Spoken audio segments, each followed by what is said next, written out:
La profecía bíblica habla sobre la llegada de una religión mundial única. Algunos piensan que esto nunca sucederá, mientras que otros creen que ya se están sentando las bases para que ocurra. Quisiera ofrecerles una perspectiva bíblica sobre titulares como estos. El año pasado se informó que los Emiratos Árabes Unidos inauguraron la Casa de la Familia Abrahámica, un complejo interreligioso que alberga una mezquita, una iglesia y la primera sinagoga construida especialmente en los estados árabes del Golfo. Al leer sobre esto, las palabras de moda en los medios son convivencia pacífica, unidad, un punto de convergencia para diferentes culturas, personas y credos. Antes de hablar sobre esta venidera religión mundial única, déjenme decirles que la paz en la tierra es buena. Todos la deseamos. Pero, ¿sabían que el anticristo, según Daniel 9:27, promoverá la paz solo por un corto tiempo antes de romperla? La Biblia dice que el gobernante hará un tratado con la gente por un periodo de una semana, pero a mitad de este tiempo pondrá fin a los sacrificios y ofrendas. Y como clímax de todos sus terribles actos, colocará un objeto sacrílego que causa desolación, hasta que el destino decretado para este profanador se derrame sobre él. Con esto en mente, los cristianos deben tener el espíritu de discernimiento, porque no todo ni todos los que se presentan como pacíficos lo son realmente. En el mundo de hoy existen varios tipos de religiones. Sin embargo, en el contexto del cristianismo, y según la Biblia, podemos reducirlas a solo dos tipos: la religión verdadera y la religión falsa. La religión verdadera se refiere a la doctrina de Cristo, mientras que la religión falsa es todo lo que va en contra de la religión verdadera que está delineada en la palabra de Dios. Puede que se pregunten, ¿cómo discernir una religión falsa? Vamos a Apocalipsis 17. Este capítulo nos da muchas pistas sobre las características de esta religión falsa. El versículo 1:5 dice: uno de los 7 ángeles que tenían las 7 copas vino y me habló: ven, te mostraré el juicio que va a venir sobre la gran prostituta que está sentada sobre muchas aguas. Los reyes de la tierra han cometido adulterio con ella, y los habitantes de la tierra se han embriagado con el vino de su inmoralidad. Entonces el ángel me llevó en el espíritu al desierto, donde vi a una mujer sentada sobre una bestia escarlata que tenía 7 cabezas y 10 cuernos, y sobre la cual estaban escritas blasfemias contra Dios. La mujer estaba vestida de púrpura y escarlata y adornada con oro, piedras preciosas y perlas. Tenía en la mano una copa de oro llena de abominaciones y las impurezas de su inmoralidad. En su frente estaba escrito un nombre misterioso: Babilonia la Grande, la madre de las prostitutas y de las abominaciones de la tierra. Este capítulo ofrece imágenes vívidas y simbolismo que representan a una mujer misteriosa sentada sobre una bestia escarlata con 7 cabezas y 10 cuernos. La interpretación de este pasaje ha generado varios debates entre teólogos y eruditos a lo largo de la historia. Algunos ven a la mujer como una entidad corrupta y engañosa, a menudo asociada con falsas enseñanzas e idolatría. Otros interpretan a la mujer como un poder mundano que seduce a la gente, alejándola de la fe verdadera. Apocalipsis 17, 10, 13 dice: también son 7 reyes, 5 han caído, uno es, y el otro aún no ha venido. Pero cuando venga, debe durar poco tiempo. La bestia que era y no es también el 8º rey. Pertenece a los 7 y va a la destrucción. Los 10 cuernos que viste son 10 reyes que aún no han recibido reino, pero que por una hora recibirán autoridad como reyes junto con la bestia. Tienen un propósito común y entregarán su poder y autoridad a la bestia.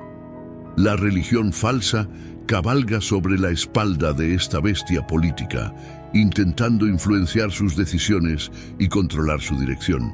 Pronto, sin embargo, ocurrirá un evento asombroso. Apocalipsis 17:16 dice: «La bestia y los 10 cuernos que viste odiarán a la prostituta, la dejarán desolada y desnuda, devorarán su carne y la quemarán con fuego». En un movimiento repentino y sorprendente, los poderes políticos del mundo se volverán contra la religión falsa y la destruirán. ¿Qué motivará esta acción? El libro de Apocalipsis responde que Dios puso en sus corazones llevar a cabo su propósito. Sí, Dios llamará a la falsa religión a rendir cuentas.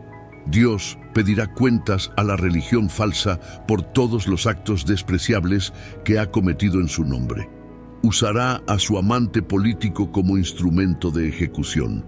Aunque este gran evento aún está por venir, indica que los cristianos deben estar atentos a la religión falsa, sus profetas y maestros. Pero, ¿cómo identificar una religión falsa?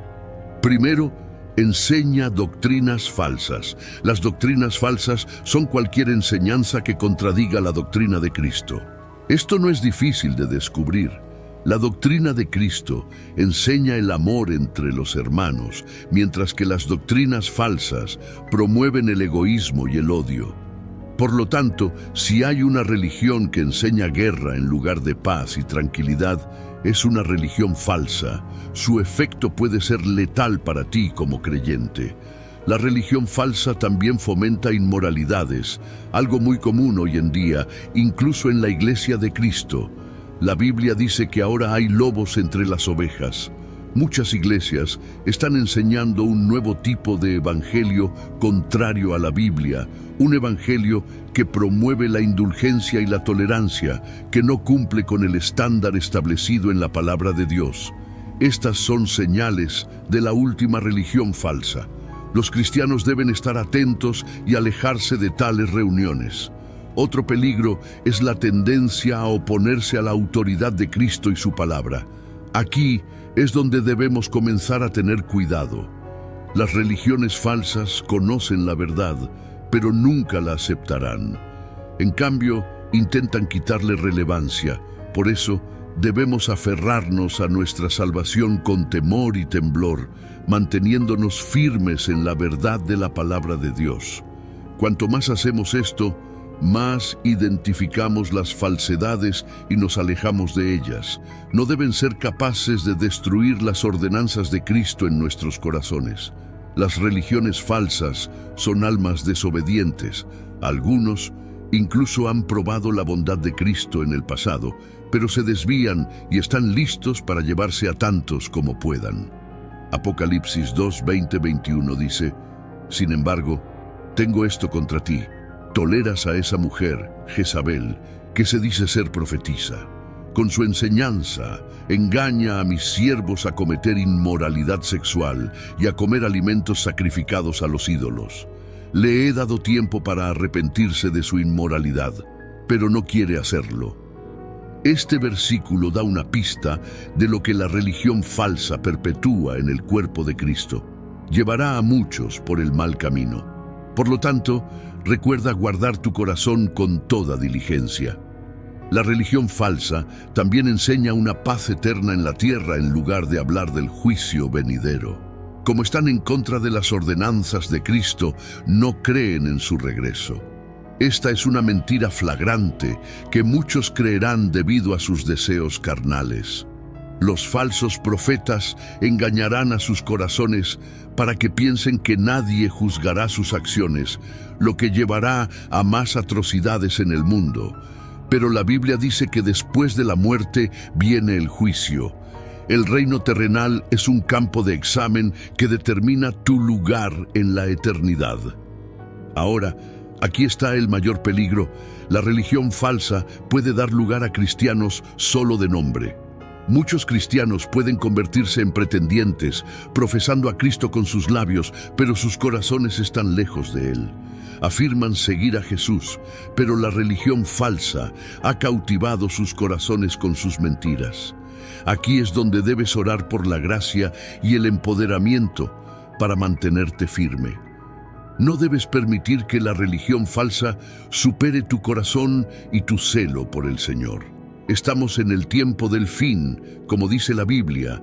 Muchos falsos profetas están ahora en el mundo. ¿Qué nos ordena hacer?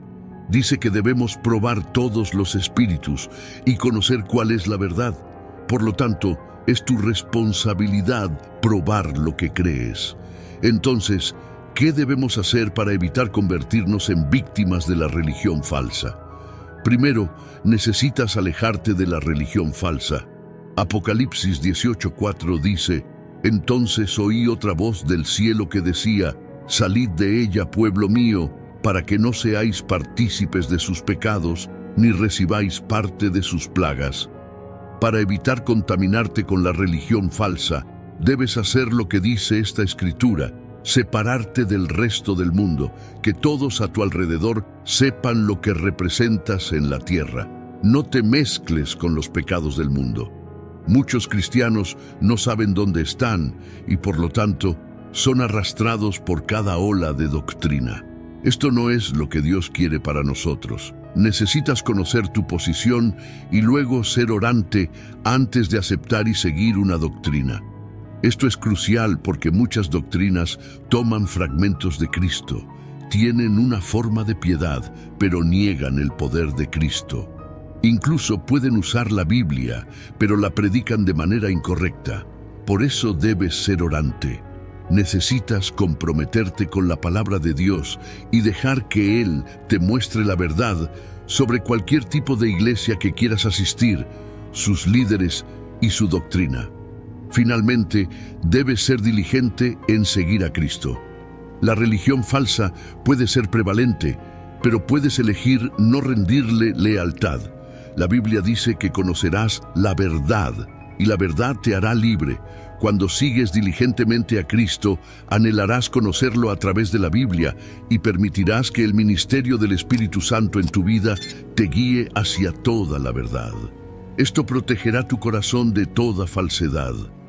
Mateo 7, 15, 17 dice: Cuídense de los falsos profetas. Vienen a ustedes disfrazados de ovejas, pero por dentro son lobos feroces. Por sus frutos los conocerán. ¿Acaso se recogen uvas de los espinos o higos de los cardos? De la misma manera, todo buen árbol da buenos frutos, pero el árbol malo da frutos malos. Esta es una advertencia clara de Cristo para todos los creyentes. Es fácil de entender y debes tenerla presente en tu vida. Dietrich Bonhoeffer fue un teólogo y pastor alemán en las décadas de 1930 y 1940. Bonhoeffer escribió numerosos libros que todavía son utilizados por muchos eruditos cristianos hoy en día. Vivió una vida profundamente transformada por el Evangelio y a menudo hablaba de la gracia barata. La gracia barata es aquella que te perdona, pero no te llama a cambiar. Este tipo de gracia no es realmente gracia, sino una versión diluida del Evangelio. Lo que necesitamos es el Evangelio verdadero que nos perdona del pecado, pero también cambia nuestros corazones pecaminosos. Es cierto que somos salvos por gracia mediante la fe. Efesios 2, 8, 9 dice: Porque por gracia ustedes han sido salvados mediante la fe. Esto no procede de ustedes, sino que es el regalo de Dios, no por obras, para que nadie se jacte. Tú y yo nunca podríamos ser lo suficientemente buenos para ganar la salvación, ni podríamos esforzarnos lo suficiente para recibirla. Cuando se trata de ser verdaderamente salvos, no importa cuánto lo intentemos, no podemos salvarnos a nosotros mismos. Fue el trabajo completo de Dios lo que nos salvó del pecado. No podemos jactarnos de nuestra propia fuerza, porque nuestra salvación proviene de la cruz de Cristo. Aunque somos salvos completamente por la gracia de Dios, también pasamos por un proceso llamado renacimiento. Jesús habla del nuevo nacimiento en Juan 3. Mientras habla del proceso de renacimiento, Jesús menciona a Ezequiel 36, 25, 27 que dice: Esparciré sobre ustedes agua limpia y quedarán purificados. Los limpiaré de todas sus impurezas e idolatrías. Les daré un corazón nuevo y pondré un espíritu nuevo dentro de ustedes. Quitaré de ustedes ese corazón de piedra y les daré un corazón de carne. Pondré mi espíritu dentro de ustedes y haré que sigan mis preceptos y obedezcan mis leyes. Esto habla de cómo, cuando somos salvos, Dios nos da un nuevo corazón. Nuestro antiguo corazón pecaminoso es desechado y nuestros nuevos corazones son transformados por Dios. Por el poder del Espíritu Santo nos volvemos más como Dios. Cuando aceptas a Jesucristo en tu vida, Él comienza a transformarte. Este es el proceso de santificación, que es la acción de ser liberado del pecado. Verás que el pecado que antes tenía un fuerte control sobre ti, ahora puedes resistirlo con una nueva fuerza. El Evangelio no solo nos salva y nos envía al cielo, sino que es el mensaje por el cual Dios cambia nuestros corazones. ¿Alguna vez has recogido una piedra? Estoy seguro de que sí. La próxima vez, intenta apretar esa piedra. No importa cuánto lo intentes, no podrás cambiar la forma de esa piedra. Es demasiado dura. Así es nuestro corazón antes de conocer a Jesús y pasar por el proceso de renacimiento. Sin embargo, después de conocer a Jesús, obtenemos un nuevo corazón que es suave y moldeable, que puede ser cambiado y formado. Dios llama a su pueblo a ser transformado y formado por el Evangelio. Como tenemos un nuevo corazón, podemos ser cambiados. El verdadero Evangelio de Jesucristo nos desafiará y nos convencerá. Llevará a un cambio en nuestros hábitos pecaminosos y nos hará arrepentirnos. El Evangelio no te enseña que eres perdonado para que sigas viviendo como antes. Eso sería la gracia barata de la que hablaba Dietrich Bonhoeffer. Esa es la gracia barata que dice que estás perdonado pero no te llama a cambiar. Sin embargo, la verdadera gracia nos enseña a alejarnos del pecado, a sacrificarnos, a ser humildes y a amar a los demás como a nosotros mismos. Dado que el Evangelio nos llama a cambiar, debemos rechazar el Evangelio edulcorado. Este es el Evangelio de la gracia barata. Este Evangelio predica misericordia y gracia, pero no llama al arrepentimiento. El Evangelio edulcorado habla de bendición y prosperidad, pero no te llama a amar a tu prójimo o a sacrificarte. El Evangelio edulcorado intenta convencerte de que todo irá bien después de convertirte en cristiano. El verdadero Evangelio nos enseña que la vida a menudo se vuelve más difícil después de seguir a Jesús, pero a pesar de las muchas aflicciones de los justos, el Señor los libra de todas ellas. Una de las razones por las que las personas a menudo predican el Evangelio edulcorado es porque temen que el verdadero Evangelio ofenda a otros. Piensan que si les dicen a las personas que necesitan arrepentirse, eso las alejará de Jesús. Mientras esto mantiene a esas personas en paz y les hace cosquillas en los oídos, no cambia el corazón del oyente. El verdadero Evangelio puede penetrar cualquier corazón endurecido. Al no llamar a las personas al arrepentimiento, sino solo a la misericordia y la gracia, se está robando al Evangelio de su poder. Es mejor ofender a las personas ahora predicando el Evangelio completo que más tarde, cuando se den cuenta de que nunca escucharon el mensaje completo y puedan estar alejados de Dios, camino al infierno. Las palabras de Jesús en Lucas 9 pueden hablar más claramente sobre esto. Lucas 9, 23, 25 dice: y decía a todos, si alguien quiere ser mi discípulo, que se niegue a sí mismo, tome su cruz cada día y me siga, porque el que quiera salvar su vida, la perderá, pero el que pierda su vida por mi causa, la salvará. ¿De qué le sirve a alguien ganar todo el mundo y perderse o destruirse a sí mismo? Si queremos seguir a Jesús, debemos negarnos a nosotros mismos y seguirlo. Esto significa que su voluntad viene antes que la nuestra. Significa que nos arrepentimos de nuestro pecado y seguimos el camino de vida que Jesús establece. Aunque ganemos todo el mundo, moriremos y nada de eso vendrá con nosotros. Todo será en vano. Lo único que importa es lo que hemos hecho por el reino. Como seguidores de Jesús, debemos rechazar el evangelio edulcorado que muchos tratan de presentar y aferrarnos al único evangelio verdadero que puede salvarnos del pecado. Debemos ser conscientes de los falsos profetas que intentan desviarnos del verdadero evangelio. Ellos pueden parecer inofensivos y agradables, pero por dentro son peligrosos y engañosos.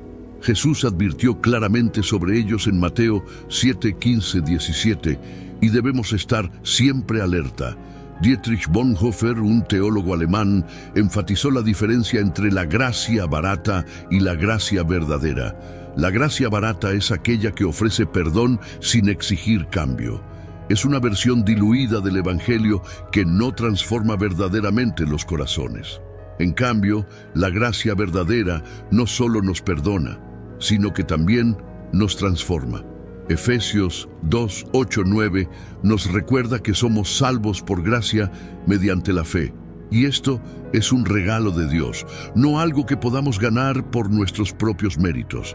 El proceso de ser salvo también implica un renacimiento. Jesús habló de este renacimiento en Juan 3 y citó a Ezequiel 36, 25, 27, que describe cómo Dios nos dará un nuevo corazón y pondrá su espíritu en nosotros. Este nuevo corazón es moldeado por el poder del Espíritu Santo y comenzamos a reflejar más a Dios en nuestras vidas. Aceptar a Jesucristo es el comienzo de un proceso de santificación, donde somos liberados del pecado. Este proceso nos da la fuerza para resistir las tentaciones y vivir una vida conforme a los principios de Dios. El Evangelio verdadero no solo nos asegura un lugar en el cielo, sino que también nos transforma aquí en la tierra. La diferencia entre un corazón de piedra y un corazón de carne ilustra cómo Dios nos transforma. Un corazón de piedra es duro e inmutable, pero un corazón de carne es suave y moldeable. Después de aceptar a Jesús, Dios nos da un corazón nuevo que puede ser transformado y dirigido por su amor y verdad. El verdadero evangelio desafía nuestras vidas y nos llama al arrepentimiento. Nos enseña a alejarnos del pecado, a sacrificarnos, a ser humildes y a amar a los demás. Debemos rechazar el evangelio edulcorado que predica una gracia barata sin cambio verdadero. Este evangelio edulcorado puede sonar atractivo, pero no lleva a una transformación genuina. El evangelio edulcorado a menudo evita mencionar el arrepentimiento y la necesidad de cambiar, lo que puede ser más cómodo para quienes escuchan, pero no les ayuda a crecer espiritualmente. El verdadero evangelio, aunque más desafiante, tiene el poder de transformar vidas y guiarnos hacia una relación más profunda con Dios. Lucas 9, 23, 25. Nos recuerda que seguir a Jesús implica negarnos a nosotros mismos y tomar nuestra cruz diariamente. Debemos estar dispuestos a perder nuestra vida por su causa para encontrar la vida verdadera.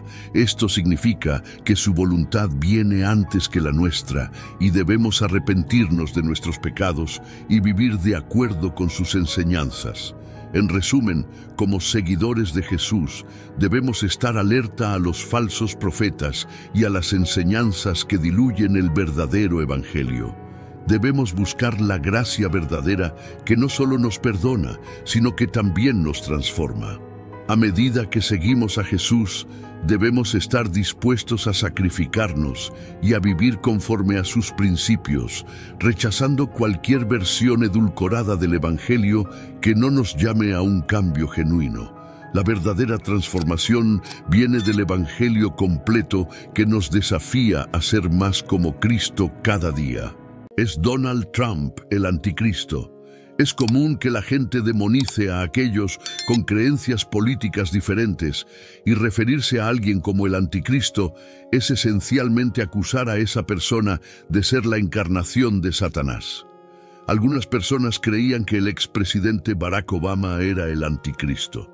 Otros creían que el presidente George Bush era el anticristo debido a sus fuertes opiniones políticas. Aquellos que no están de acuerdo con las opiniones políticas del presidente Donald Trump ahora lo etiquetan como el anticristo. Esta demonización política está fuera de lugar, ya que los indicadores bíblicos de quién es el anticristo no tienen nada que ver con la política específica. Los cristianos en los Estados Unidos a menudo olvidan que el centro del fin de los tiempos se enfoca en Israel, no en los EEUU. Es posible que los Estados Unidos jueguen un papel en los tiempos finales o estén asociados con el anticristo. Quien se cree será el líder mundial durante ese periodo. Por lo tanto, la suposición de que la profecía bíblica se refiere únicamente a los Estados Unidos no tiene fundamento. Dejando de lado las distracciones, la pregunta sigue siendo, ¿podría Donald Trump ser el anticristo? Hay algunos argumentos en contra de esta idea. Los expertos en profecías bíblicas aún debaten sobre la etnia del anticristo. Existe la creencia de que el anticristo será del Medio Oriente, ya que la gente lo consideraría el Mesías si fuera de allí. Algunas personas creen que el anticristo surgirá de un imperio romano revivido, que podría estar asociado con la Europa moderna. Donald Trump no es europeo, a menos que consideres a los EEUU como parte de Europa en términos de profecía bíblica, y tampoco es del Medio Oriente. Donald Trump afirma tener fe en Jesucristo y creer en Él como su Salvador, aunque cualquiera puede hacer tales afirmaciones. Es muy poco probable que el anticristo finja ser un seguidor de Jesucristo. Existen algunas similitudes entre los rasgos asociados con el anticristo en la Biblia y las características de Donald Trump, como su carisma, inteligencia y determinación. Cuando Trump habla, a menudo atrae multitudes de miles e inspira a millones. El anticristo, que liderará un gobierno mundial en los tiempos finales, debe poseer carisma, inteligencia y determinación. Se necesitará una persona así para engañar al mundo entero en los tiempos finales. 2 Tesalonicenses 2:11 dice, «Por esto Dios les enviará un poder engañoso para que crean la mentira». Uno de los factores clave para identificar al anticristo es su relación con Israel. Según la Biblia, el anticristo hará un tratado de paz de 7 años con Israel, pero lo romperá después de 3 años y medio. Daniel 9:27 dice, «Y por otra semana confirmará el pacto con muchos. A la mitad de la semana hará cesar el sacrificio y la ofrenda. Después, con la muchedumbre de las abominaciones, vendrá el desolador, hasta que venga la consumación, y lo que está determinado se derrame sobre el desolador». El anticristo intentará cometer atrocidades en el Medio Oriente y aniquilar al pueblo elegido de Dios en todo el mundo. Donald Trump ha expresado su apoyo inquebrantable a Israel, prometiendo defender al país en caso de un ataque. Es posible que algún tipo de acuerdo entre Israel y los palestinos sea parte del pacto de paz de 7 años de los tiempos finales. Entonces, ¿es Donald Trump el anticristo? Muchos líderes mundiales comparten rasgos similares a las descripciones bíblicas del anticristo, no solo Trump. Hay serias dudas sobre si el anticristo puede ser una persona del Medio Oriente. En nuestra evaluación, es muy poco probable que Donald Trump sea el anticristo. Sin embargo, la respuesta final a esta pregunta es esperar y ver. Inserta cualquier otro nombre en esa pregunta y la respuesta sigue siendo la misma. 2 Tesalonicenses 2:3 dice que el anticristo, el hombre de iniquidad, será revelado cuando ocurra la rebelión. Será muy claro quién es cuando llegue el momento. Es nuestra responsabilidad ser sabios y discernir basándonos en lo que la Biblia dice sobre el anticristo, en lugar de especular y demonizar a aquellos con quienes no estamos de acuerdo. Permítanme aclarar el verdadero significado del término anticristo.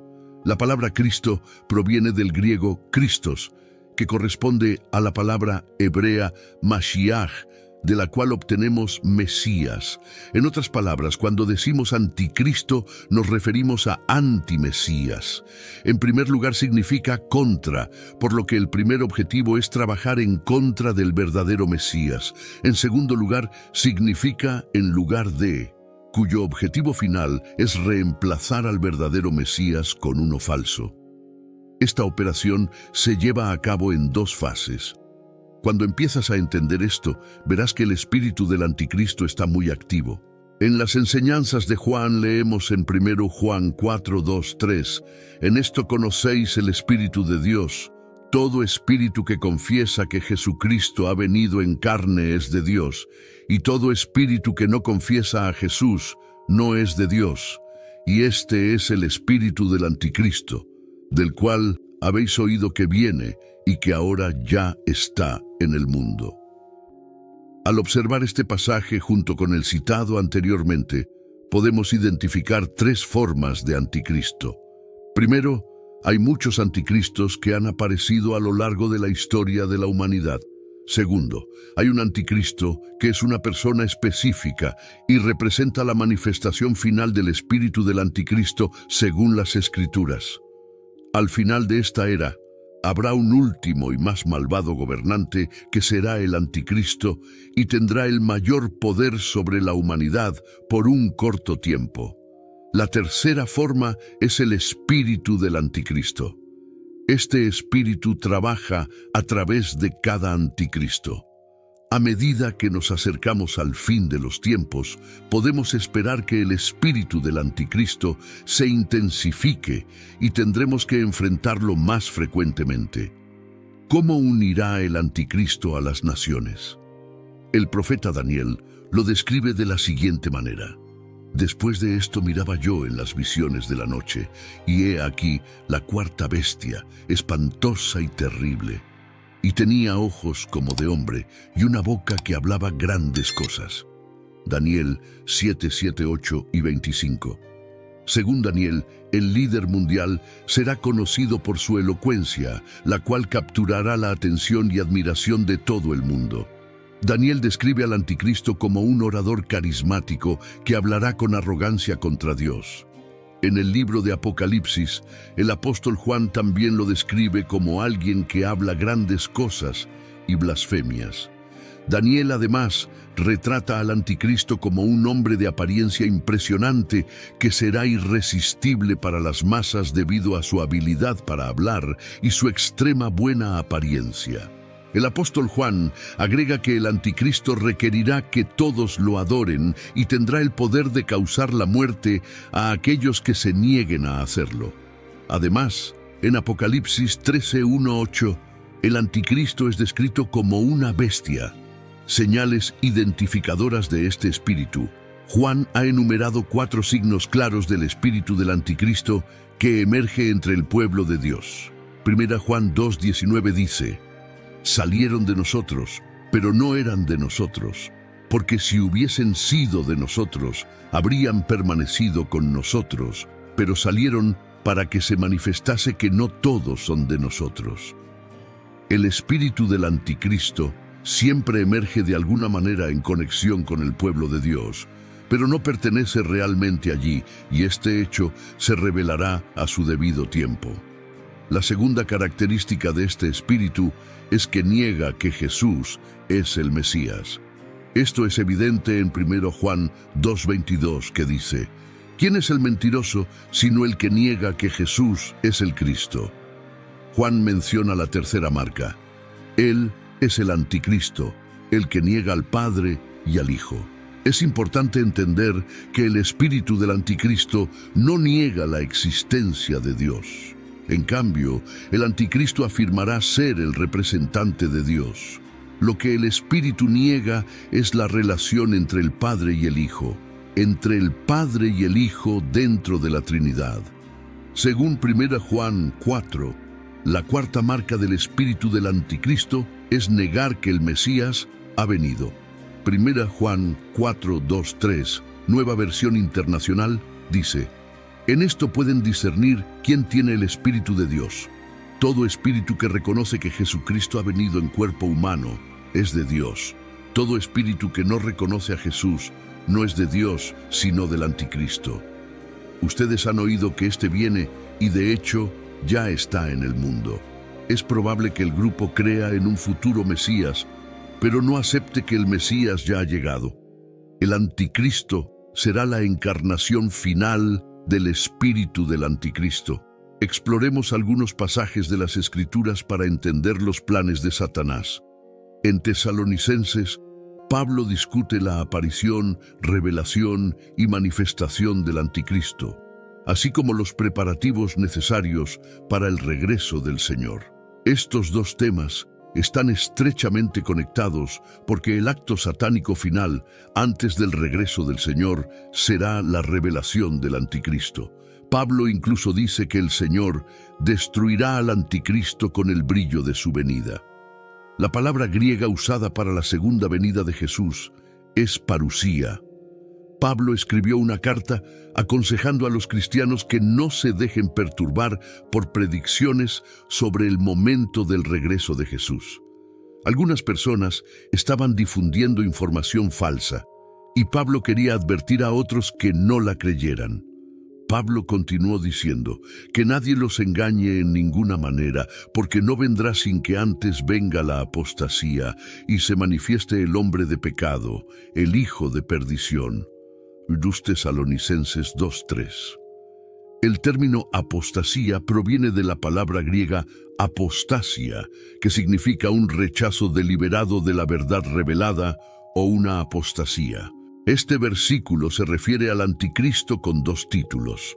Primero es llamado el hombre de pecado o el hombre de iniquidad, ya que representa la máxima encarnación de la rebelión del hombre contra Dios y su rechazo de las leyes de Dios. También es llamado el hijo de perdición, aquel que está destinado a una eternidad perdida. Judas Iscariote es la única otra persona en el Nuevo Testamento que es referida como el hijo de perdición. Era un falso apóstol. Así que vemos tres nombres diferentes para el mismo ser: el anticristo, el hombre de iniquidad y el hijo de perdición. En Apocalipsis 13 se nos da otro nombre importante: la bestia. Este es parte de la visión que tuvo Juan, donde la bestia se refiere a una persona que surgirá y recibirá poder de Satanás, el dragón. Satanás da su poder a esta persona con el objetivo de dominar a toda la raza humana y convencer a la humanidad para que lo adore. Este ha sido el objetivo de Satanás durante siglos y ahora está muy cerca de lograrlo. En la visión de Juan, vio un rollo en la mano de Dios, pero nadie fue hallado digno de abrirlo, lo cual hizo llorar a Juan. Juan buscaba un león, pero el león es un cordero, lo cual es una contradicción deliberada. El gobernante elegido por Dios no posee la naturaleza de una bestia, sino que encarna las cualidades de un cordero y es exaltado por encima de todos porque sacrificó su vida. Eligió la humildad y la mansedumbre y no resistió a sus perseguidores. En estos tiempos presentes, creo que la Iglesia también debería demostrar la misma naturaleza. Hemos visto a personas adorando a la bestia y todos han sido convencidos de que es inútil resistir a la bestia. No estoy seguro de qué circunstancias convencerían a todo el mundo de que es inútil luchar. Pero con el nivel de tecnología y armamento, es posible que la situación descrita en esta visión pronto se convierta en una realidad. En Apocalipsis 13:7 vemos al anticristo actuar. También se le permitió hacer guerra contra los santos y vencerlos. Se le dio autoridad sobre toda tribu, pueblo, lengua y nación. Es importante recordar que hay aquellos que desafían abiertamente a Dios y no son enemigos secretos. Sacuden sus puños ante el Todopoderoso y tienen permiso para hacer guerra y vencer a los santos. Esto es un pensamiento sobrio y un recordatorio de que el cristianismo no se trata solo de victorias fáciles.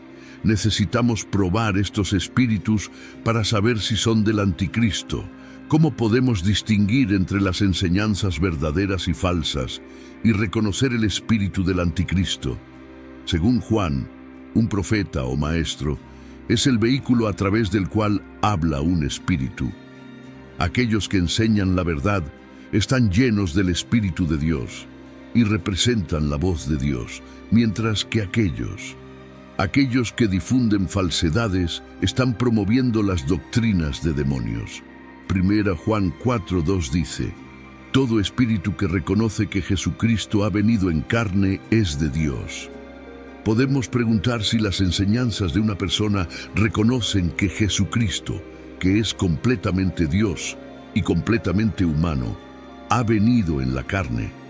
Si la respuesta es sí, entonces podemos estar seguros de que el Espíritu de Dios inspira a esa persona.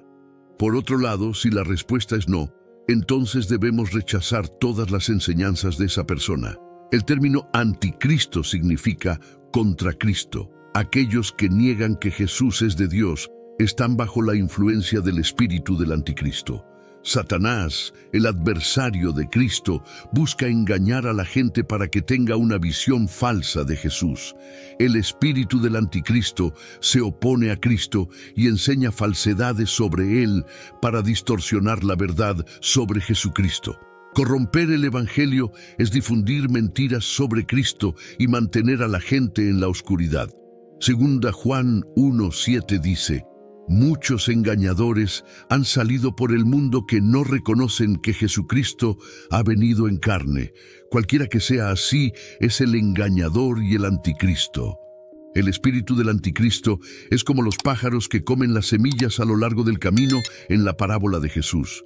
Los incrédulos son cegados por el Dios de esta era, impidiéndoles ver la luz del Evangelio que revela la gloria de Cristo. Es el padre de las mentiras. Según la Biblia, habrá un futuro gobernante del mundo conocido como la bestia en el libro de Apocalipsis. Este individuo tendrá un poder inmenso y requerirá que otros lo adoren. Se caracterizará por su arrogancia y blasfemia y estará bajo la influencia de Satanás. Apocalipsis 13:5 dice: y se le dio boca que hablaba grandes cosas y blasfemias, y se le dio autoridad para actuar durante 42 meses. Es llamado el hombre de iniquidad, el hombre destinado a la destrucción. Se cree que el anticristo final será la manifestación última de las maldades de Satanás a lo largo de la historia. En los últimos tiempos, este anticristo encarnará toda la mentira y la perversión de la verdad que siempre ha promovido el espíritu del anticristo. Actualmente, el poder secreto del espíritu que encarnará al anticristo está operando en el mundo para traer confusión y engaño sobre la persona y la obra de Jesucristo. No hay necesidad de temer a pesar de la influencia generalizada del espíritu del anticristo. Juan nos recuerda que el Espíritu de verdad reside en todos los creyentes y los protege del espíritu del anticristo. Tenemos maneras prácticas de distinguir el falso espíritu del anticristo del verdadero espíritu de Dios. Aquellos que están bajo la influencia del espíritu del anticristo son del mundo, comparten los mismos valores que el mundo y por eso el mundo los escucha. Por otro lado, aquellos que reconocen a Cristo tienen su espíritu de verdad y aceptan de todo corazón el mensaje de los apóstoles. El evangelio que los apóstoles predicaron no es ampliamente aceptado en el mundo, pero es precisamente este evangelio el que tiene el poder de salvar a través del Espíritu de verdad de Dios. El trabajo del creyente es probar los espíritus cuidadosamente. Debemos ser sabios como serpientes e inocentes como palomas. Debemos ser cautelosos al aceptar el mensaje de cualquier predicador o maestro, basándonos en su reputación o credenciales y en su lugar. Escuchar atentamente lo que dicen sobre Jesús. El término anticristo es usado por el apóstol Juan 5 veces en las Escrituras, 2 veces en 1 Juan 2:18 y una vez en 1 Juan 2:22, 4:3 y 12 Juan 1:7. ¿Qué es exactamente el anticristo al que se refiere? Ha habido muchos anticristos, como dice 1 Juan 2:18, pero también viene el anticristo. Se revelará en su tiempo señalado, pues el misterio de la iniquidad, rebelión contra la autoridad divina y el próximo reinado de la iniquidad ya están en marcha, pero está restringido hasta que aquel que lo retiene sea apartado. Entonces se revelará el impío, el anticristo, y el Señor Jesús lo matará con el aliento de su boca y lo destruirá con la manifestación de su venida. La venida del anticristo, el impío, será por la actividad de Satanás, acompañado de gran poder, todo tipo de milagros falsos, señales engañosas y maravillas falsas, todas mentiras y seducción ilimitada al mal, con todo el engaño de la maldad para aquellos que están pereciendo porque no recibieron el amor de la verdad del Evangelio para ser salvos. Estaban espiritualmente ciegos y rechazaron la verdad que los habría salvado.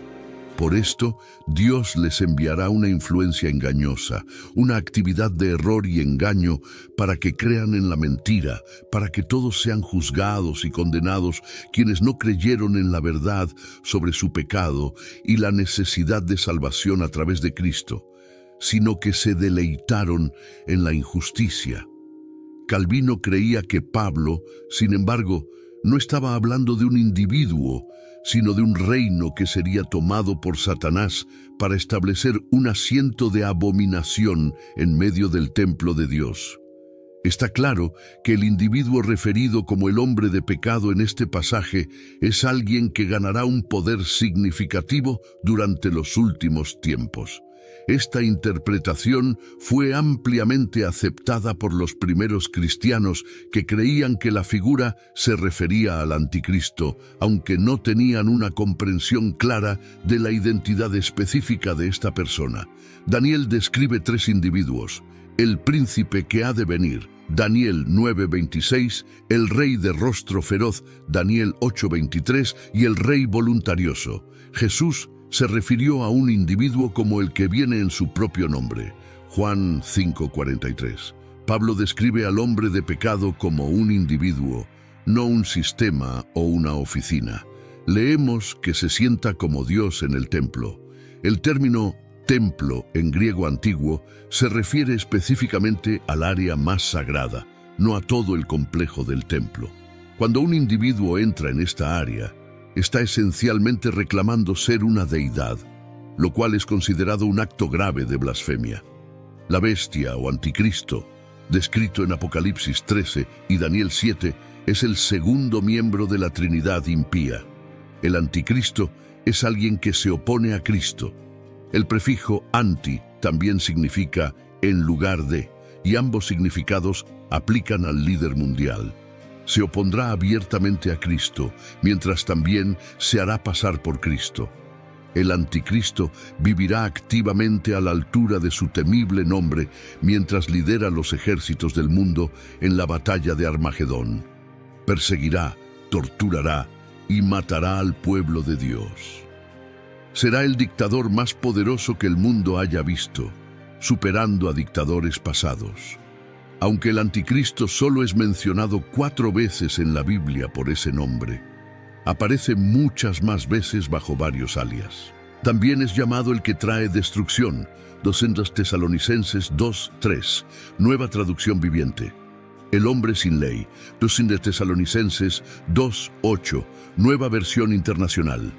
El hombre malvado, 2 Tesalonicenses 2:9, Nueva Traducción Viviente. La bestia, Apocalipsis 13:1, Nueva Versión Internacional. El príncipe que ha de venir, Daniel 9:26, Nueva Versión Internacional. El rey de rostro feroz, Daniel 8:23, Nueva Traducción Viviente. Un maestro de intrigas, Daniel 8:23, Nueva Versión Internacional. Un hombre despreciable, Daniel 11:21, Nueva Traducción Viviente. Y un pastor inútil, Zacarías 11:16-17, Nueva Traducción Viviente. Cuando aparezca, la gente acudirá a él como moscas a la miel y harán cualquier cosa que él pida. El anticristo Pasará de ser un líder regional a un líder global, luego a un dictador mundial tiránico y finalmente a una deidad. La bestia emerge del mar, simbolizando las naciones gentiles en la Biblia.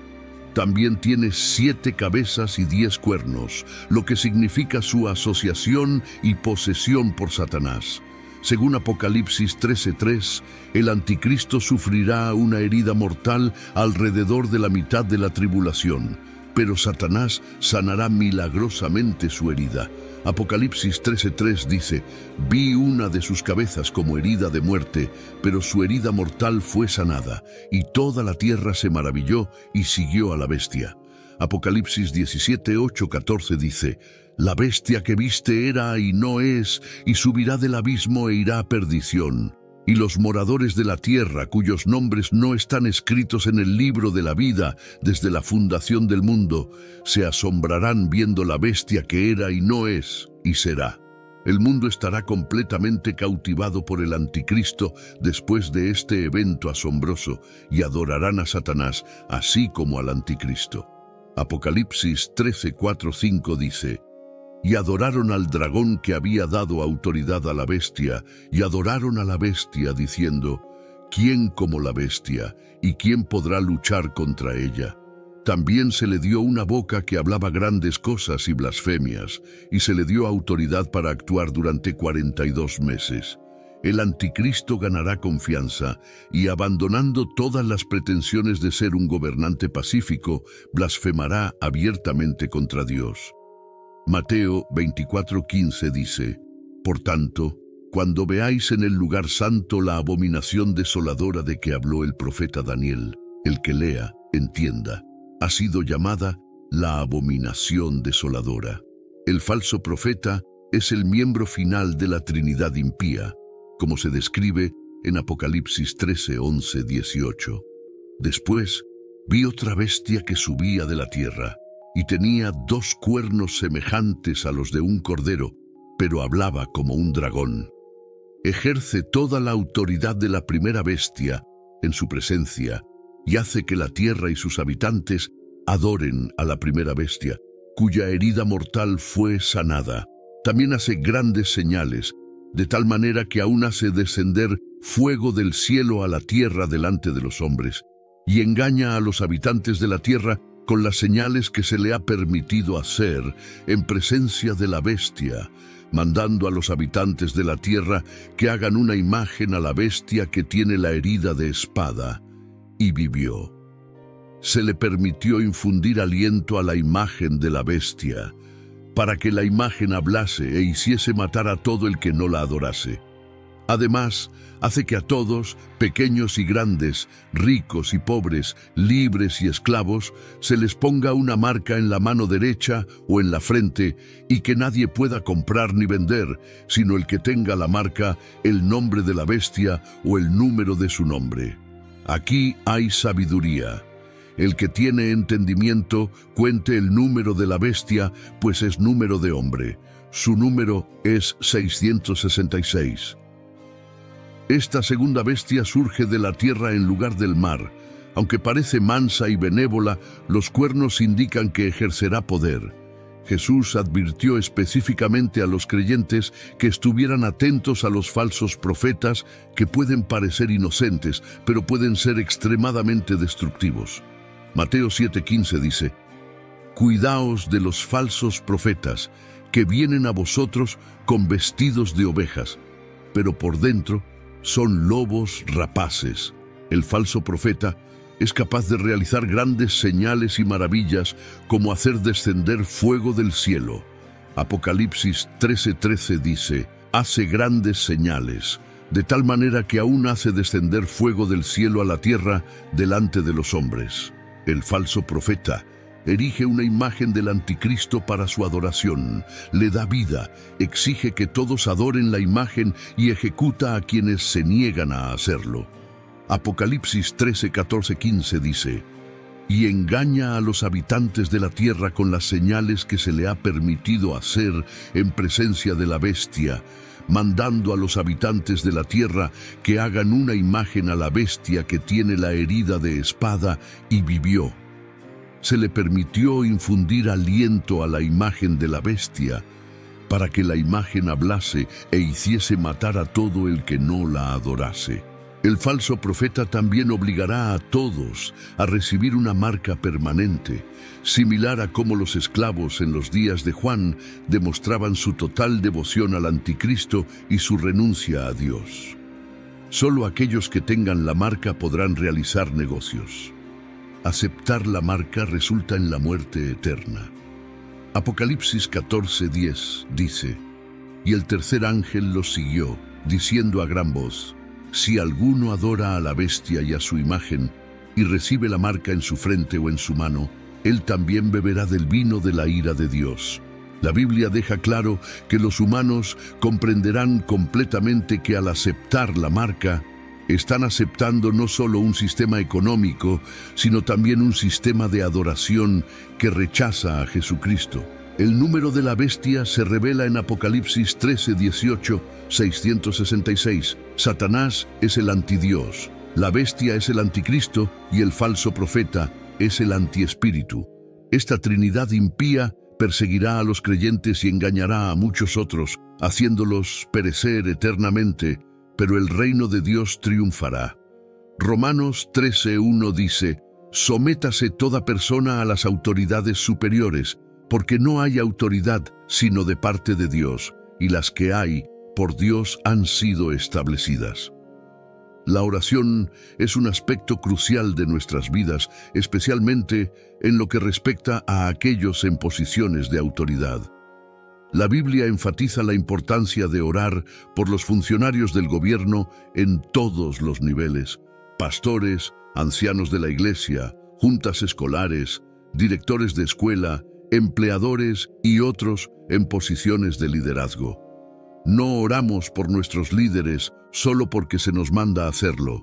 También tiene sentido práctico orar por ellos. Las acciones de nuestros líderes pueden tener efectos significativos en nuestras vidas diarias e influir en nuestras familias, iglesias, lugares de trabajo, ciudades y países. Cuando aquellos en autoridad están alineados con la voluntad de Dios, se vuelve más fácil vivir una vida pacífica y santa, como se menciona en 1 Timoteo 2:2. Cuando hombres malvados están en el poder, nuestras oraciones por ellos son igual de necesarias, como lo ejemplifican las últimas palabras de William Tyndale cuando fue quemado en la hoguera: «Señor, abre los ojos del rey de Inglaterra». No oramos por nuestros líderes solo para nuestro propio beneficio. El liderazgo puede ser una tarea agotadora. Santiago 3:1 dice: «Hermanos míos, no os hagáis maestros muchos de vosotros, sabiendo que recibiremos mayor condenación». Los líderes tienen una gran responsabilidad hacia sus seguidores. A menudo son blanco de críticas y las personas a las que se acude en una crisis. Si están liderando bien, están viviendo sus vidas en servicio. Oramos por ellos porque reconocemos la grandeza de su tarea y porque estamos agradecidos por su disposición a liderar. ¿Cómo debemos orar por nuestros líderes? Si no estamos seguros de si nuestros líderes conocen a Jesús, nuestra primera oración debe ser por su salvación. Sin embargo, independientemente de su fe, también debemos orar por la voluntad de Dios en sus vidas. Debemos orar por la guía de nuestros líderes mientras nos dirigen. Oremos para que nuestros líderes sean sabios y discernientes y tengan consejeros útiles a su alrededor. Como cristianos, creemos que Dios ha colocado a nuestros líderes en autoridad sobre nosotros, Romanos 13:1, y podemos pedirle que los use según su voluntad. También debemos orar por su protección. Cuando oremos por pastores o líderes ministeriales, podemos pedirle a Dios que les dé fuerza en medio de la guerra espiritual y que permanezcan alentados en el Señor. También podemos orar por sus familias, que a menudo se sienten observadas y llevan una carga extra. En resumen, debemos orar para que nuestros líderes sigan la voluntad de Dios, apoyen a los que los rodean y beneficien a sus seguidores. En los capítulos 12-14 del libro de Apocalipsis se describen los últimos desastres que tendrán lugar. Será el momento más difícil para la Iglesia, ya que los poderes demoníacos tendrán un mayor control sobre la sociedad que nunca antes, aunque su control está a punto de romperse. Apocalipsis 12-14 introduce a 3 personas que forman una alianza para gobernar el mundo. Una de ellas es de origen angelical, un gran dragón y serpiente antigua, también conocido como Satanás o el Diablo. Apocalipsis 12:9 dice: «Y fue lanzado fuera el gran dragón, la serpiente antigua, que se llama Diablo y Satanás, el cual engaña al mundo entero. Fue arrojado a la tierra y sus ángeles fueron arrojados con él». Las otras 2 son de origen humano, conocidas como las bestias o el anticristo. 1 Juan 2:18 dice: «Hijitos, ya es el último tiempo, y según vosotros oísteis que el anticristo viene, así ahora han surgido muchos anticristos. Por esto conocemos que es el último tiempo». También se le llama el hombre de iniquidad en 2 Tesalonicenses 2:3. «Nadie os engañe en ninguna manera, porque no vendrá sin que antes venga la apostasía, y se manifieste el hombre de pecado, el hijo de perdición». También se le llama el falso profeta en Apocalipsis 16:13. «Y vi salir de la boca del dragón, y de la boca de la bestia, y de la boca del falso profeta, 3 espíritus inmundos a manera de ranas». Apocalipsis 19:20 dice: «Y la bestia fue apresada, y con ella el falso profeta que había hecho delante de ella las señales con las cuales había engañado a los que recibieron la marca de la bestia y a los que adoraron su imagen. Estos 2 fueron lanzados vivos dentro de un lago de fuego que arde con azufre». Apocalipsis 20:10 dice: «Y el diablo que los engañaba fue lanzado en el lago de fuego y azufre, donde estaban la bestia y el falso profeta, y serán atormentados día y noche por los siglos de los siglos».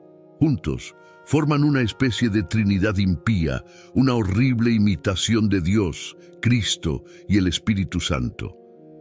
Satanás es introducido en los problemas por primera vez desde las cartas a las 7 iglesias.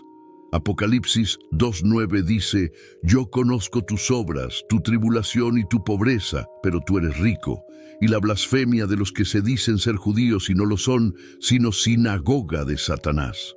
Apocalipsis 3:9 dice: «He aquí, yo haré que vengan y adoren delante de tus pies, y reconozcan que yo te he amado».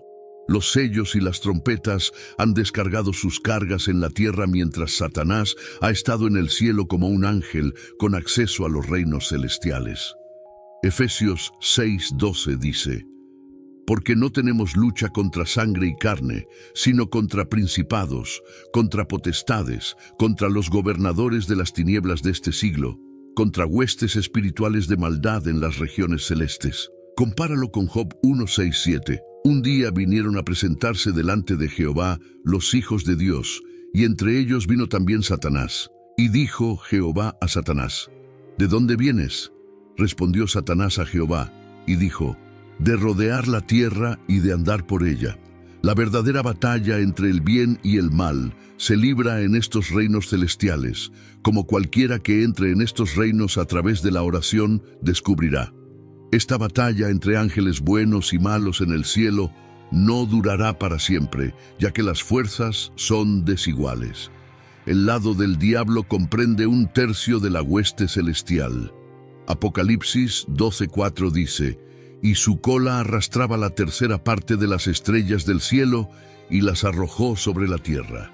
Y el dragón se paró frente a la mujer que estaba para dar a luz, a fin de devorar a su hijo tan pronto como naciese. 2/3 están dirigidos por el arcángel Miguel, quien liderará a sus fuerzas hacia la victoria. El diablo será arrojado a la tierra, y más tarde será derrotado nuevamente y arrojado al abismo». Apocalipsis 20:3 dice: «Y lo arrojó al abismo, y lo encerró, y puso su sello sobre él, para que no engañase más a las naciones, hasta que fuesen cumplidos 1000 años. Y después de esto, debe ser desatado por un poco de tiempo. Mientras tanto, en los pocos años que le quedan, su ira y resentimiento se enfocan en nuestro planeta, sin poder desafiar a Dios. Directamente en el cielo, Él declara la guerra contra el pueblo de Dios en la tierra. Es una acción de retaguardia llevada a cabo con la esperanza de preservar su reino en la tierra a través de gobernantes títeres, uno político y el otro religioso. Hasta ahora, el mensaje de Apocalipsis 12 es bastante claro, aunque requiere imaginación. Los dos bestias llegan en Apocalipsis capítulo 13. La primera y más importante es una figura política, un dictador mundial que ejerce un régimen totalitario sobre todos los grupos étnicos conocidos. Primera Juan 2:18 dice: «Hijitos, ya es el último tiempo, y según vosotros oísteis que el anticristo viene, así ahora han surgido muchos anticristos. Por esto conocemos que es el último tiempo». Nótese que anti en griego significa en lugar de, en vez de contra, lo que implica un falso en lugar de un competidor. El hombre de iniquidad, según 2 Tesalonicenses 2:3-4, dice: «Nadie os engañe en ninguna manera, porque no vendrá sin que antes venga la apostasía y se manifieste el hombre de pecado, el hijo de perdición, el cual se opone y se levanta contra todo lo que se llama Dios o es objeto de culto, tanto que se sienta en el templo de Dios como Dios, haciéndose pasar por Dios. Este hombre no reconoce ninguna ley superior a su propia voluntad, reclamando así divinidad y demandando adoración. La bestia es un ser humano que acepta la oferta satánica que Jesús rechazó. Mateo 4:8-9 dice: «Otra vez le llevó el diablo a un monte muy alto, y le mostró todos los reinos del mundo y la gloria de ellos, y le dijo: todo esto te daré si postrado me adorares». Si Jesús hubiera aceptado, habría sido el anticristo.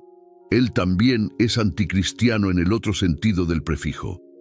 Tiene el poder de hacer guerra contra los santos y vencerlos.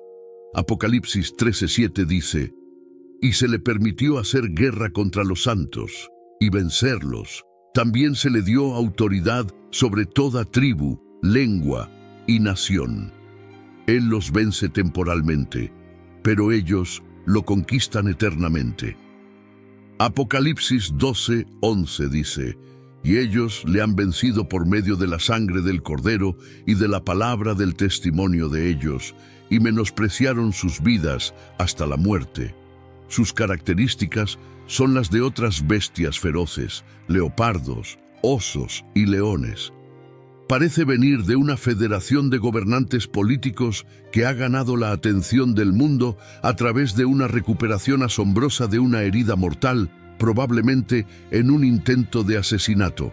Su egoísmo blasfemo ha sido transmitido durante 42 meses. La segunda bestia refuerza su posición. Un colega religioso con poder sobrenatural que enfoca la adoración del mundo en su superior. Sus milagros engañarán a las naciones mientras ordena que caiga fuego del cielo y las imágenes del dictador hablen. Su apariencia será como la de un cordero, una oveja pequeña con solo 2 cuernos, lo que indicaría mansedumbre en lugar de parecerse a Cristo, ya que se contrasta con su habla de dragón. Su golpe maestro no será su exhibición de milagros, sino su dominio de los mercados. Solo aquellos que lleven un número especial en una parte visible de su cuerpo, mano o frente, podrán comerciar, y el número solo será marcado en aquellos que se involucren en la idolatría imperial. Judíos y cristianos, por lo tanto, serán excluidos de todo comercio, incluso en la compra de las necesidades básicas de la vida. El número 666 es el nombre en código del dictador. El capítulo 14 de Apocalipsis parece compensar estas escenas horribles al dirigir nuestra atención a un grupo de personas que se destacan en contraste con aquellos que se han dejado atrapar en el sistema. En lugar del nombre críptico de la bestia, llevan el nombre del Padre del Cordero en sus frentes. Otra característica que se recoge en Apocalipsis 22:4 dice: y verán su rostro, y su nombre estará en sus frentes. En lugar de mentiras arrogantes, son conocidos por su integridad en el habla y relaciones sexuales puras. Hay un poco de incertidumbre sobre su ubicación, ya sea en el cielo o en la tierra, pero el contexto favorece la primera opción debido a las canciones de alabanza de los seres vivientes y ancianos. Apocalipsis 14:3 dice: y cantaban un cántico nuevo delante del trono y delante de los 4 seres vivientes y de los ancianos, y nadie podía aprender el cántico sino aquellos 144,000 que fueron redimidos de entre los de la tierra. Esto parece repetir Apocalipsis 4:11. Y alrededor del trono había 24 tronos, y vi sentados en los tronos a 24 ancianos, vestidos de ropas blancas, con coronas de oro en sus cabezas. Del trono salían relámpagos, truenos y voces. Delante del trono ardían 7 lámparas de fuego, que son los 7 espíritus de Dios. Delante del trono había como un mar de vidrio, semejante al cristal, y junto al trono y alrededor del trono, 4 seres vivientes llenos de ojos delante y detrás. El primer ser viviente era semejante a un león, el segundo semejante a un becerro, el tercero tenía rostro como de hombre, y el cuarto semejante a un águila volando. Los 4 seres vivientes tenían cada uno 6 alas, y alrededor y por dentro estaban llenos de ojos, y no cesaban día y noche de decir: Santo, Santo, Santo es el Señor Dios Todopoderoso, el que era, el que es y el que ha de venir. Cuando estos seres vivientes dan gloria, honor y gracias al que está sentado en el trono, que vive por los siglos de los siglos, los 24 ancianos se postran delante de él, lo adoran y arrojan sus coronas delante del trono, diciendo: Digno eres, Señor, de recibir gloria, honor y poder, porque tú creaste todas las cosas, y por tu voluntad existen y fueron creadas. Ellos son solo un pequeño anticipo de una gran cosecha. Entonces, el punto puede ser que el número total de judíos preservados en la tierra es solo un número parcial de cristianos alabando en el cielo. Pero, ¿qué nos sucederá a nosotros? Queridos hijos, esta es la última hora, y como habéis oído que el anticristo viene, incluso ahora han surgido muchos anticristos. 1 Juan 2:18. El falso profeta viene, pero incluso ahora han venido muchos falsos profetas. Mateo 24:11 dice: y muchos falsos profetas se levantarán y engañarán a muchos. Hechos 13:6 dice: habiendo atravesado toda la isla hasta Pafos, hallaron a cierto mago, falso profeta, judío, llamado Bar-Jesús. Apocalipsis 2:20 dice: pero tengo unas pocas cosas contra ti, que toleras a esa mujer Jezabel, que se dice profetiza, que enseña y seduzca a mis siervos a fornicar y a comer cosas sacrificadas a los ídolos. En otras palabras, lo que un día será experimentado por toda la iglesia a escala universal, Mateo 24:9 dice: entonces os entregarán a tribulación, y os matarán, y seréis odiados de todas las naciones por causa de mi nombre. Odiados por todas las naciones ya está ocurriendo en entornos locales y regionales. Cualquier cristiano puede pasar por muchas tribulaciones antes de que todos pasen por la gran tribulación. Debemos estar preparados para los tipos de problemas que alcanzarán su punto máximo entonces, pero que pueden llegar ahora. El motivo principal para prepararnos para ser fieles bajo presión es poder enfrentarlo sin vergüenza. Oremos. Padre Celestial, gracias por darme una nueva mañana para levantarme y buscar tu rostro. Señor, eres maravilloso y me encanta pasar tiempo contigo. Eres la razón por la cual mi vida es tan buena como es. Me doy cuenta de que hay muchas formas en las que puedo ir con las decisiones que tomo, pero quiero seguir tu camino para mi vida. Busco tu rostro y deseo tu voluntad para mi vida. Por favor, ayúdame a reconocer tu guía y liderazgo incluso en los detalles más pequeños. Te pido sabiduría hoy para saber cómo responder en cada situación que encuentre. Gracias por tu protección mientras avanzo en el día. Quiero ser una bendición para los demás. En el nombre de Jesús, amén. En conclusión, nuestra pregunta del día: ¿qué canciones de adoración mueven tu corazón más cerca de Jesús? Continuando con nuestra reflexión, es importante recordar que la adoración es una parte vital de nuestra relación con Dios. Las canciones de adoración no solo nos acercan más a Él, sino que también nos fortalecen espiritualmente, nos consuelan en tiempos difíciles y nos llenan de gozo y esperanza. Cantar alabanzas a Dios nos ayuda a enfocar nuestra mente y corazón en su grandeza y amor infinito. La Biblia nos instruye a adorar a Dios en espíritu y en verdad. Juan 4:24. Esto significa que nuestra adoración debe ser genuina y sincera, no solo una rutina o una actuación. Cuando cantamos con todo nuestro corazón, estamos ofreciendo a Dios un sacrificio de alabanza que es agradable a Él. Algunas canciones de adoración que tocan profundamente el corazón de muchas personas incluyen Alabaré, eres todopoderoso, cuán grande es Él, y aquí estoy. Estas canciones tienen letras que exaltan la grandeza de Dios, su poder, su amor y su fidelidad. A través de ellas podemos expresar nuestra gratitud y nuestra dependencia de Él. Además de cantar, también podemos adorar a Dios a través de nuestras acciones diarias. Vivir una vida que refleja los valores del reino de Dios es una forma poderosa de adoración. La forma en que tratamos a los demás, nuestra integridad en el trabajo, nuestra generosidad y nuestra disposición a ayudar a los necesitados son todas formas de alabar a Dios con nuestra vida. En Romanos 12:1 se nos anima a presentar nuestros cuerpos como un sacrificio vivo, santo y agradable a Dios. Esta es nuestra verdadera y adecuada adoración. Esto significa que todo lo que hacemos, cada decisión que tomamos y cada palabra que pronunciamos puede ser una forma de adorar a Dios. A medida que enfrentamos los desafíos y las pruebas de la vida, recordemos que no estamos solos. Dios está con nosotros y nos da la fuerza y el valor para superar cualquier obstáculo. Al mantenernos enfocados en Él y en su palabra, podemos encontrar paz y esperanza, incluso en los tiempos más oscuros. Que nuestra oración diaria sea pedirle a Dios que nos guíe y nos dé sabiduría para que podamos vivir de una manera que le honre y le glorifique.